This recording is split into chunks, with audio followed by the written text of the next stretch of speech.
Rico calls Max at 11 at night. His voice sounds different. No hype. No energy. His transmission just died. The repair quote is $1,800. Rico has $240 in his checking account. His credit cards are nearly maxed.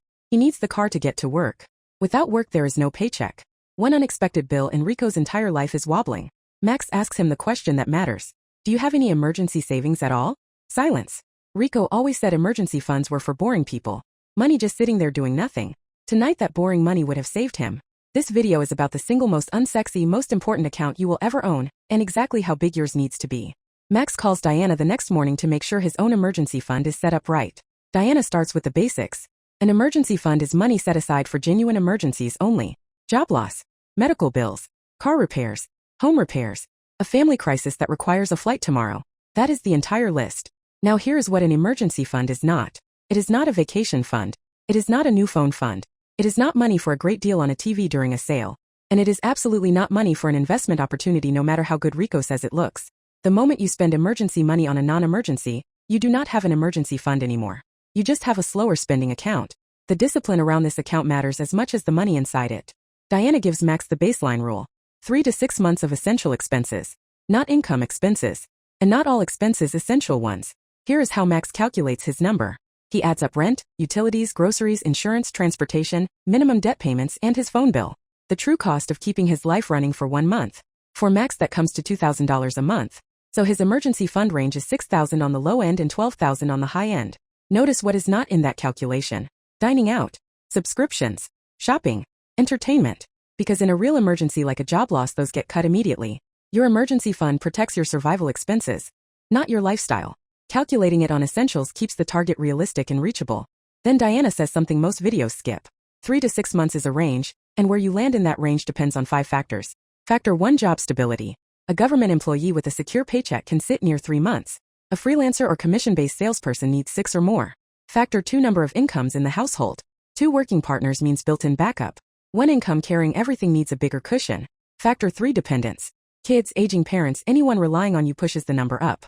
Factor 4, health. Chronic conditions or high-deductible insurance plans mean bigger surprise bills. Factor 5, how fast you could find a new job. A nurse can get rehired in weeks. A specialized executive might search for 8 months. Max is single, healthy with a stable job, so his target is 4 months. $8,000. Your number will be different. That is the point. Rico hears the plan and immediately pushes back. $8,000 just sitting there? Bro, that money could be in the market growing 10% a year. Inflation is eating it alive. Just invest it all and sell some shares if an emergency hits. Diana answers this directly because it sounds smart and it is wrong. Here is why. Emergencies do not schedule themselves around bull markets. Picture this. The economy dips, the market drops 30%, and companies start layoffs. Rico loses his job at the exact moment his portfolio is down 30%. Now he is selling shares at the bottom, locking in losses permanently, just to pay rent. The emergency fund is not an investment. It is insurance. You do not measure insurance by its return. You measure it by what it protects. And a high-yield savings account paying around 4% means the boring money is not even sitting still anymore. Diana gives Max 3 rules for where the emergency fund lives. Rule 1, it must be liquid. Max needs to access it within 1 to 2 days maximum. No locking it in certificates of deposit with penalties. No tying it up in assets he has to sell. Rule 2, it must be stable. The balance should never go down on its own. That rules out stocks, crypto, and anything that moves with markets. Rule 3, it should be separate. Not in his main checking account where it blends into spending money and quietly disappears.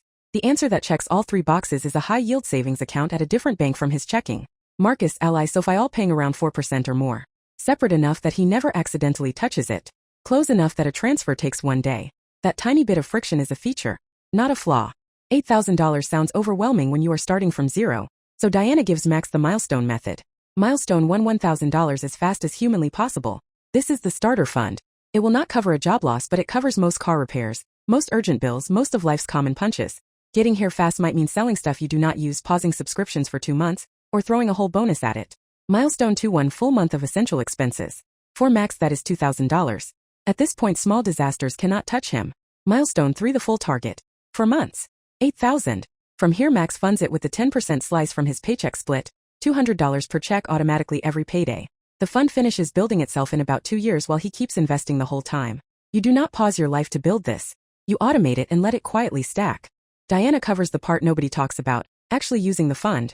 The test before touching it is 3 questions. Is it unexpected? Is it necessary? Is it urgent? A transmission dying, yes to all three. Use the fund without guilt. That is literally its job. A Black Friday deal unexpected may be necessary, no. Hands off. And here is the rule that keeps the system alive. The refill rule. The moment Max uses any part of the fund, refilling it becomes his #1 financial priority. He temporarily redirects his 15% investing slice into the emergency fund until it is whole again. Then investing resumes. Using the fund is not failure. Using it and never refilling it, that is the failure. The fund is a shield. Shields take hits. You repair the shield. 6 months later, the universe runs the exact same test twice. Max's car breaks down. $1,600 repair. He transfers the money from his emergency fund that evening, books the mechanic, and sleeps fine. 2 weeks of redirected contributions and the fund is refilled. Total stress close to zero. Rico is still paying off his transmission from months ago. The $1,800 went on a credit card at 24% interest. He has paid over $200 in interest alone and the balance has barely moved. Same emergency. Same dollar amount. Completely different outcomes. The difference was not luck. It was not income. It was a boring savings account that one of them built and the other one laughed at. Rico opens a high-yield savings account that night. First transfer $50. It is a start. Next video on Wealth Decoded. Max's emergency fund is fully built. And now every extra dollar has a new job. We break down exactly where the money goes once your safety net is complete.